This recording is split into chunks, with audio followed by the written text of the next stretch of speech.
Olá, alunos do oitavo ano A, B e C. Estamos aqui novamente reunidos para uma aula de revisão.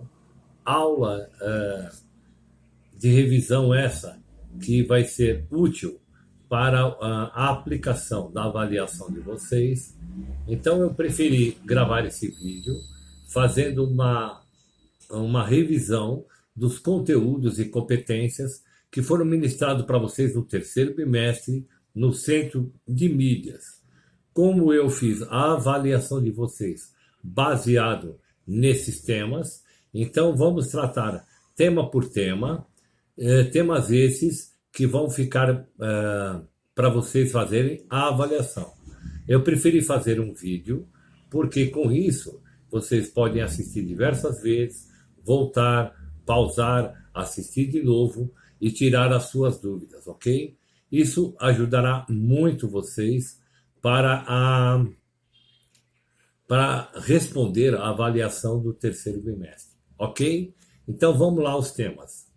O primeiro tema é sobre a Constituição de 1824. O que foi essa Constituição? Primeiro, foi a primeira Constituição elaborada por Dom Pedro. Imagine vocês que estavam reunidos, além de Dom Pedro, as pessoas do Partido Conservador e do Partido Liberal. Não eram bem partido, eram simpatizantes dessas duas ideologias, ok? E aí, com isso, com tudo que foi votado, Dom Pedro percebeu que ficaria com um poder extremamente limitado. Então, para que ele aprovasse essa Constituição, ele criou o quarto poder. Que é esse quarto poder? O poder moderador. E o que era o poder moderador? Dom Pedro tinha o poder, né? Nós sabemos que desde a nossa Constituição é baseada na Revolução Francesa, na ideologia da liberdade, igualdade e fraternidade, e foi criado aqui também os três poderes, o poder executivo, o poder legislativo e o poder judiciário. E aí, Dom Pedro cria o quarto poder, chamado poder moderador, que era o poder que ele tinha direito a veto de qualquer ordem, de qualquer lei que não agradasse a ele, ele teria poder de veto. Então, o poder moderador é aquele que ele podia instituir pessoas e destituir pessoas do poder, ok? Vamos pensar aqui na outra questão. Vamos falar um pouquinho sobre a Confederação do Equador. A Confederação do Equador foi um movimento que visa lutar por o povo reunido. Um dos grandes mártires dessa confederação foi o Frei Caneca, e tinha como principal perspectiva que o povo lutasse, né, por mais igualdade, por mais direitos políticos, por maior autonomia.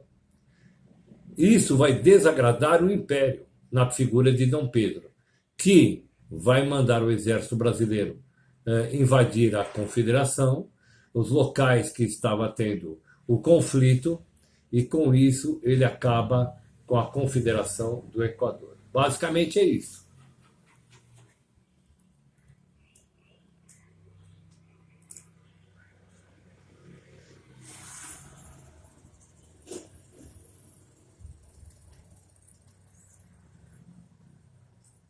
Vamos falar um pouquinho agora, estou aqui com a avaliação de vocês, vamos falar sobre a lei Eusébio de Queiroz, que proibia o tráfico negreiro no país.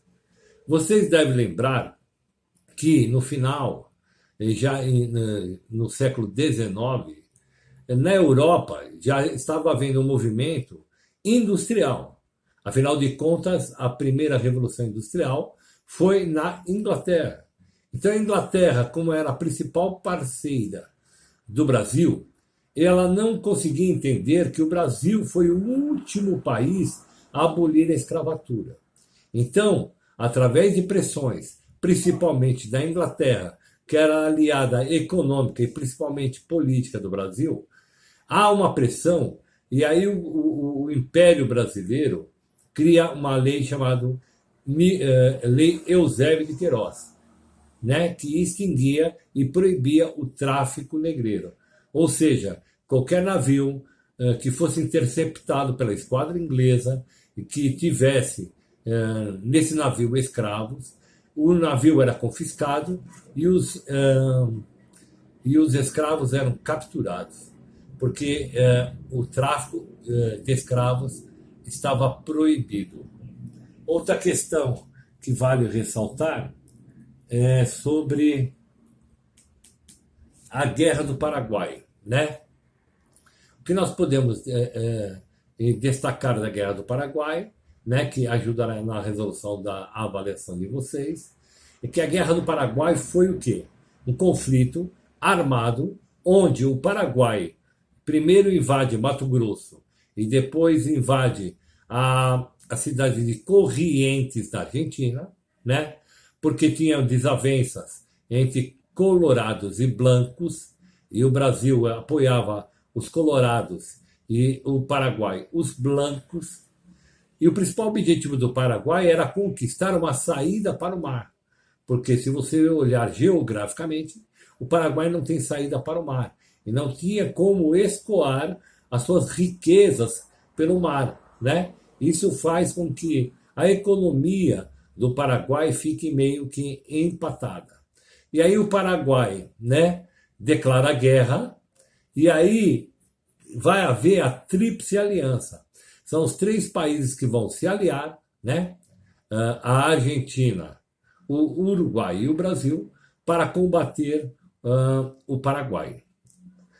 Vale lembrar que é óbvio, né, que três países contra um, né, vai ser uma carnificina, 75% da população do Paraguai vai sumir, né?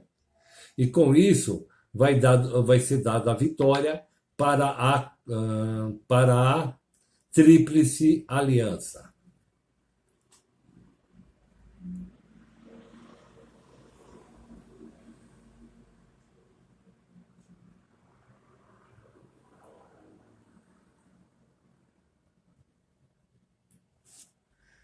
E, finalmente, uma outra última alternativa aqui fala sobre a economia cafeeira, né?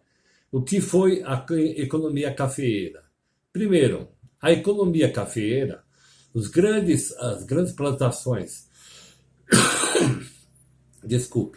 de café foi centralizado em São Paulo e em Minas Gerais, né? Posteriormente, depois nós vamos estudar, né, principalmente no nono ano, a questão sobre a política do café com leite. Por quê? A economia estava centralizada em Minas Gerais, né, que principalmente era produtora de leite, e São Paulo, que era a maior produtora de café. Então, o café vem para cá, por quê? Porque o Brasil já passou pelo ciclo do pau-brasil, o Brasil já tinha passado pelo ciclo da cana-de-açúcar, o Brasil já tinha passado pelo ciclo do ouro, e agora a riqueza que está em ponta no Brasil era as grandes plantações de café, os grandes barões de café, os grandes latifundiários de café. Ok? Espero ter ajudado. Qualquer dúvida é só me procurar. Um abraço e boa sorte.